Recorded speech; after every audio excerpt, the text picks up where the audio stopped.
இன்னைக்கு நம்ம பார்க்கக்கூடிய ஒரு நம்பர், அதிர்ஷ்ட நம்பர் 369. இன்னைக்கு வந்து உலகமே இதை பற்றி பேசினாலும் நிறைய சேனலில் நீங்கள் இதை பார்த்துருப்பீங்க. இந்த 369 வச்சு என்ன பண்ணலாம்? சொல்வாக்கும் செல்வாக்கும் நம்மளுடைய சொல்லிலும் இருக்கிறது, செல்வாக்கிலும் இருக்குது, அதோடைய எனர்ஜியிலும் இருக்குது. இதெல்லாம் இந்த 369. இந்த 369 என்பதே மாய ஜெய அப்படிம்பாங்க. மாய ஜெயனா அந்த மாயமான அந்த வாழ்க்கையில் ஜெயிக்க வைக்கிறதுக்கான ஒரு நம்பர் தான் 369. இது நான் சொல்கிறது உங்களுக்கு கொஞ்சம் வித்தியாசமாக இருக்கலாம். நீங்கள் வந்து இதெல்லாம் நடக்குமா, ஏதோ வளரான்னு கூட இருக்கலாம். செஞ்சு அனுபவிச்சுட்டு அதுக்கப்புறம் நீங்கள் பேசுங்க. அப்புறம் யோசிங்க.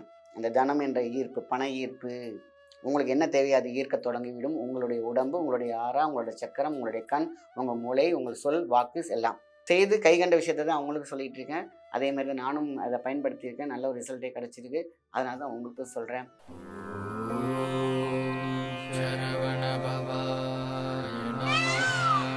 முருகா உன் திருவடிக்கான சித்தநாடி நேயர்களுக்கு அன்பான வணக்கம். நான் உங்கள் மாயன் செந்தில்குமார். இன்னைக்கு நம்ம பார்க்கக்கூடிய ஒரு நம்பர், அதிர்ஷ்ட நம்பர் 369. இன்னைக்கு வந்து உலகமே இதை பற்றி பேசினாலும் நிறைய சேனலில் நீங்கள் இதை பார்த்துருப்பீங்க.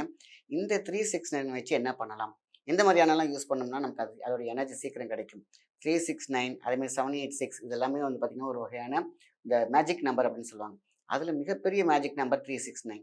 இந்த 369 நம்ம எப்படிலாம் யூஸ் பண்ணலாம், என்னென்னலாம் பண்ணலாம் அப்படின்னு சொன்னோம் பார்த்தீங்களா? நம்மளோட உயிரோட்டத்தோட, உயிர் இயக்கத்தோட சேர்க்கக்கூடிய விஷயம். ஒரு பேப்பரில் ஸ்ரீராமன் ஜெயம் மாதிரி எழுதலாம். எப்படி? 108 தடவை. இந்த 108, 1008, 1008 இந்த மாதிரி போயிட்டே இருக்குது பார்த்தீங்களா? லட்சார்ச்சனை அப்படின்னு சொல்லுவாங்க. லட்ச அர்ச்சனை சேர்ந்தால் தான் லட்சார்ச்சனை. சில பேர்லாம் வந்து பார்த்தீங்கன்னா ஏதோ லட்சார்ச்சனை பண்ணுறாங்களா, லட்சார்ச்சனை தான் லட்சம் அர்ச்சனை அப்படிங்கிறது தான் அதுக்கு அர்த்தம். ஸோ அப்போது ஒவ்வொரு டைம் வார்த்தைக்கு ஒலி அலைக்கு மிகப்பெரிய ஒரு சக்தி உண்டு. அதான் இந்த எனர்ஜி. சொல்வாக்கும் செல்வாக்கும் நம்மளுடைய சொல்லிலும் இருக்கிறது, செல்வாக்கிலும் இருக்குது, அதோடைய எனர்ஜியிலும் இருக்குது. ஸோ நம்மளோட சவுண்ட் எஃபெக்ட் இருக்குது பார்த்தீங்களா, அதோட எனர்ஜி, அதோட ஊஃபர் தன்மை, அதுக்கான குவாலிட்டி, இதெல்லாம் இந்த 369. இந்த 369 என்பதே மாய ஜெய அப்படிம்பாங்க. மாய ஜெயனா அந்த மாயமான அந்த வாழ்க்கையில் ஜெயிக்க வைக்கிறதுக்கான ஒரு நம்பர் தான் 369. ஒரு நோட்டு வாங்கிக்கோங்க. 1008 தடவை சிம்பிளாக 369 எழுதுங்க. இது மூளையில் எழுதப்படும், ஏற்றப்படும், உயிர் ஆக்கப்படும். ஸோ 369 அப்படிங்கிறது வந்து ஒரு பேப்பரில் எழுதினாலே, அது பேக்கெட்டில் வச்சாலே, இல்லை அதுக்கான நோட்டு எல்லாம் வந்து எவ்வளோ விஷயம் தேடி கண்டுபிடிக்கிறாங்க. 369 வந்து பார்த்தீங்கன்னா குவாண்டம் சைஸில் போட்டு 369லாம் போடுறாங்க, பார்க்குறாங்க, அதை ஒரு எந்திரமாக ஆக்கி போட்டுக்கிறாங்க. என்ன வேணாலும் இதை விட மிகப்பெரிய எந்திரம் என்ன? ஏந்தி நிற்கும் இயந்திரம் தான் நம்மளுடைய மூளையே மூளை தான். அதில் பைய வைக்கிறது தான். இப்போ ஸ்ரீராம ஜெயம், நமக்கு பிடிச்சவங்களுடைய பேர், பிடிச்சவங்களோட விஷயங்களை வந்து நம்ம எழுதுகிறோம் இல்லையா? அதாவது எழுத 2 விரலில் பிடிச்சி எழுதும் பொழுது அதற்குடைய இயக்கம் இயங்கி கொண்டிருக்கும், தயங்கி கொண்டிருக்கிற விஷயத்தை தட்டி எறிஞ்சிட்டு இயங்கி கொண்டிருக்கும் இயங்கும் இந்த ஏவுகணை மாதிரி போய் கேலக்சியில் உங்களுடைய எண்ணம் பிரதிபலிக்க வேண்டும். ஸோ அதான் இந்த 369 நம்பர் டெக்ஸ்டில் என்ன சொன்னார் அப்படின்னா, இதை எழுதும் பொழுதும், பார்க்கும் பொழுதும், அதை யோசிக்கும் பொழுதும் இதோடைய சக்தி, அதோடைய உயிரோடைய ஆற்றல் வந்து மிகுந்து இருக்கிறதாக சொல்கிறார். கண்டுபிடிச்ச நம்பர். ஸோ அதை எழுதுகிறோம். 1008 தடவை எழுதினா சரி, 108 எழுதினா சரி, அது உங்களோட இஷ்டம். எழுத 54 கடக்கும் பொழுதே உங்களுக்கு நல்ல விஷயம் தொடங்கும். எழுதுறீங்களா? 54, 108, 7, 8, 9 அதை கடக்கும் பொழுது தான் ஒன்று ஒன்றா உங்களுக்கு ஒரு மாற்றம் இருவது கண்ணால் பார்க்கலாம். நான் சொல்கிறேங்கிறதுனால எழுதுபவர்களுக்கு முக்கியம். இது எழுதலாம். அதேமாரி நம்ம கையில் இந்த இருக்குது பார்த்தீங்களா, இந்த மேடு அப்படின்னு சொல்லுவாங்க, இல்லைன்னா இந்த குபேர மேடுன்னு சொல்லுவாங்க. இங்கே 369 எழுதலாம். இங்கே எழுதுறதுனால என்ன? கலர் தெரப்பியில் வந்து சொல்லுவாங்க, இந்த இடத்துல சீட் தெரப்பியில் ஒன்று சொல்லியிருப்பாங்க, நீங்கள் பார்த்துருப்பீங்க. இங்கே எழுதும் பொழுது பார்த்தீங்கன்னா உயிராக்கம், உயிராற்றல், நம்மளோட ஹார்ட், இங்கே இருக்கக்கூடியது ஹார்ட்டு. அப்போ அந்த எழுத்துக்கு வந்து ஒரு உயிர் உண்டு. அந்த எழுத்தோடைய வைப்ரேஷன் அதாவது 786 அப்படி வந்து பார்த்தீங்கன்னா எல்லா இடத்துலையுமே அந்த காலத்தில் எழுதியிருப்பாங்க. நிறைய விஷயங்கள் வந்து பயங்கரமான ஒரு விஷயத்த சொல்லிக்கிட்டே இருப்பாங்க. அதேமாரி தான் 369. இதுவும் பார்த்தீங்கன்னாக்கா உங்களுக்கு இந்த குவாண்டமில் தான் இதாக இருக்குது, முக்கோணம் தான். எந்த சைடு போனாலும் இந்த முக்கோணத்தை நீங்கள் பார்க்கலாம் இந்த மேட்டில். அதனால தான் இது பேர் குபேர மேடு அப்படின்னு சொல்லுவாங்க. இங்கே 369 எழுதலாம். இரண்டாவது வேறு எங்கே எழுதலாம்? வாட்டர் சொல்லுவாங்க. தண்ணியில் எழுதின வார்த்தை அது வந்து நிற்காது, அது ஓடிக்கிட்டே இருக்குமா. ஓடுற ஆற்றுல சொல்லுவாங்க, அவன் பயிற்சியை வந்து தண்ணியில் எழுதணுமா அப்படிம்பாங்க. அதில் மிகப்பெரிய ஒரு அழுத்தமான ஒரு அர்த்தம் உண்டு. அதாவது பஞ்சபூதத்தில் நெருப்பில் எழுதலாம், காற்றில் எழுதலாம், தண்ணியில் எழுதலாம், பூமியில் எழுதலாம், ஆகாசத்துலேயும் எழுதலாம். அதான் பஞ்சபூதத்தில் எழுதக்கூடிய இந்த நம்பர் வேல்யூபிள். எதில் நீங்கள் பிடிச்சிருக்கோ உங்களுக்கு எழுதுங்க, இல்லை அத்தனையிலுமே எழுதுங்க.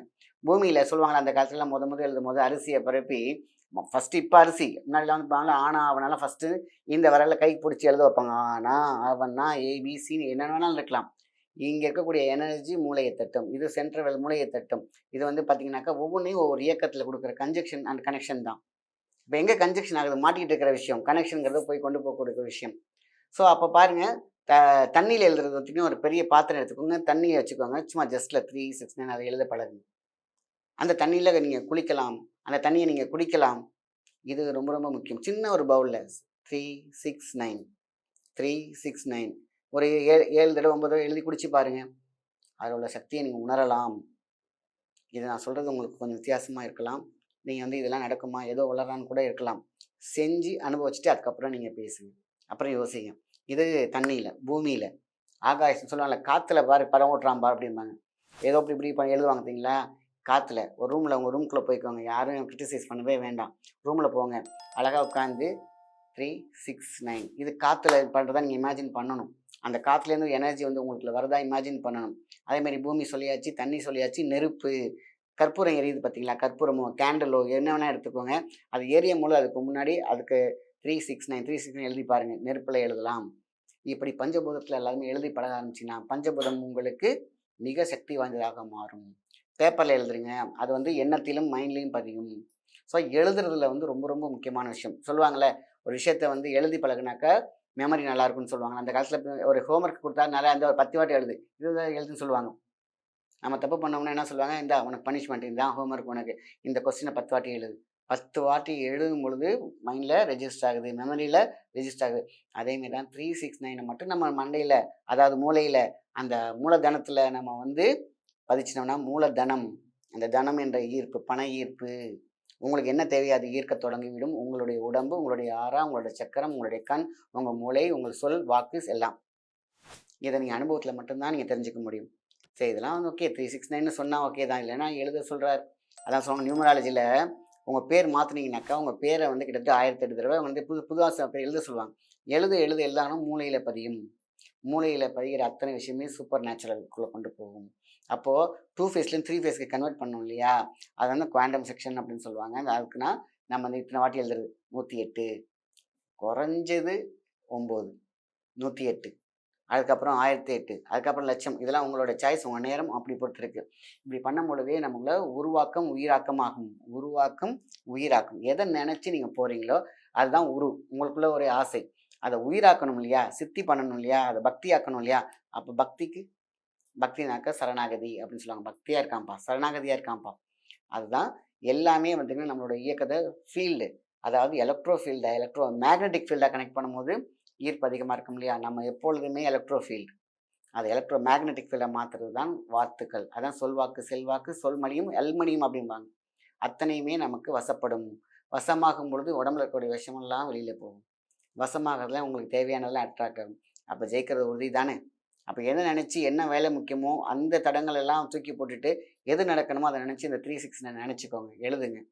100% இந்த 369க்கு ஒரு மேஜிக் உண்டு, அந்த மேஜிக் பவர் உண்டு. மேஜிக்கான அலைகள் உங்களோட வந்து சேரும். ஒரு நல்ல விஷயங்களாக சேர நிறைய கெட்ட விஷயம்லாம் உங்களை விட்டு ஓடி போயிடும். ஏன்னா சொல்லுவாங்க, நல்ல மக்களாக திரண்டு வந்து ஒரு 1000 பேர் இருந்தோம்னா பக்கத்தில் 2 நல்ல கெட்ட மக்கள் இருந்தோம்னா பயந்து 1000 பேர் நினச்சி பயந்து ஓடிட மாட்டாங்க. அதே மாதிரி தான். அதே மாதிரி நம்ம திங்க் பாசிட்டிவ் இல்லாமல் நெகட்டிவ்னாக்கா 1000 நல்ல பேர் இருக்காங்க, அந்த ஒரு 2000 கெட்ட நபர் வந்தாங்க, என்ன ஆகும்? இந்த 1000 நபர் போயிடுவாங்க இல்லையா? அதனால தான் ரெண்டுமே நடக்கும். அதனால தான் திங்க் பாசிட்டிவ், நல்லதே நினச்சி நடக்கும் என்ற நம்பிக்கையோடு எழுதுவதாக சொல்லுவாங்களே. நம்ம அந்த இதில் அழகான ஒரு படத்தில் சொல்லுவாங்க, ஒரு சுவாமி படத்தில், வைகை என்கிற வைக்கிற படத்தில் உங்களுக்கு அந்த 6 தண்ணிலாம் வருதுன்னு சொல்லியிருப்பாங்க. அதேமாதிரி தான் நம்பி கை வச்சோம்னா அத்தனைபடியுமே நல்லதாக நடக்கும். ஸோ அதனால தான் என்றைக்குமே ஒரு விஷயத்தை சரணாகதியோடு நம்பிக்கையோடு செய்ய தொடங்கினால், அதான் சித்திரமும் கைப்பழக்கம் செந்தமிழும் நாம் பழக்கம் அப்படின்னு சொல்லியிருக்காங்க. எழுதுகிற விஷயங்களில் 369 ரொம்ப பவர்ஃபுல்லான விஷயந்தான். உங்களுக்கு எங்கே தேவையாவது எழுதி பாருங்கள், ஒரு பேப்பரில் எழுதி வச்சு பாருங்கள். அது கண்டிப்பாக மிகப்பெரிய ஒரு மேஜிக் நம்பர். அதையே நம்ம கண்டினியூ பண்ணால், இந்த ஓங்கிற மந்திரத்தை வந்து ஒரு 1008 தடவை சொன்னோம்னா ஒரு வைப் வரும். அதாவது சொல் சொல் சொல் சொல் சொல் சொல் சொல்லு வரும்போது ஒரு விஷயத்தை அப்படியே பார்த்தீங்கன்னா அது எனர்ஜி வந்து ஃப்ரீக்வன்சி அப்படியே இதாகும். ஓம் ஓம் ஓம் சொல்லும்போது ஒரு ஃப்ரீக்வன்சி, ஒரு மந்திரங்களுக்கு ஒரு ஃப்ரீக்வன்சி, அந்த அடைப்பு தான் தொடர்ந்து சொல்லும்போது 108, 1008 லட்சம்.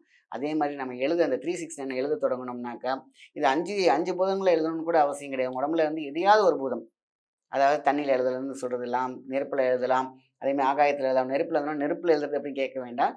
நெருப்பு எரியும் போது அது பக்கத்தில் எழுதினாலே அது அக்னிக்கு போய் சேரும். சரிங்களா? ஸோ இவ்வளோ நல்ல விஷயங்கள் இருக்குது இந்த 369ல. செய்து கைகண்ட விஷயத்த தான் அவங்களுக்கு சொல்லிட்டு இருக்கேன்.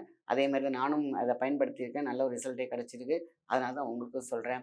அதனால நம்பி கை வச்சு சரணாகதியோடு இந்த 369 யூஸ் பண்றேன். எனக்கு கண்டிப்பா நான் நினைக்கிறது நடந்தே தீரும் என்ற ஒரு நம்பிக்கை இருக்கணும். நம்பிக்கையே வாழ்க்கை அப்படிங்கிற விஷயத்துல தான் இத நம்ம செய்யணும். ஸோ செய்ய செய்ய செய்ய நம்மளோட எனர்ஜியே, நம்மளுடைய ஆற்றலே, உள்ள இருக்கிற ஆற்றலே, நம்மளோட மூளையே மூலதனமாக மாறும் பொழுது, நம்ம எத பத்தியும் கவலைப்படாம ஜெயிச்சுக்கிட்டே இருக்கலாம். இந்த 369 கையோடு இருந்தால், துணையோடு இருந்தால். நல்ல விஷயத்த மத்தவங்களுக்கு ஷேர் பண்ணுங்க. நன்றி, வணக்கம்.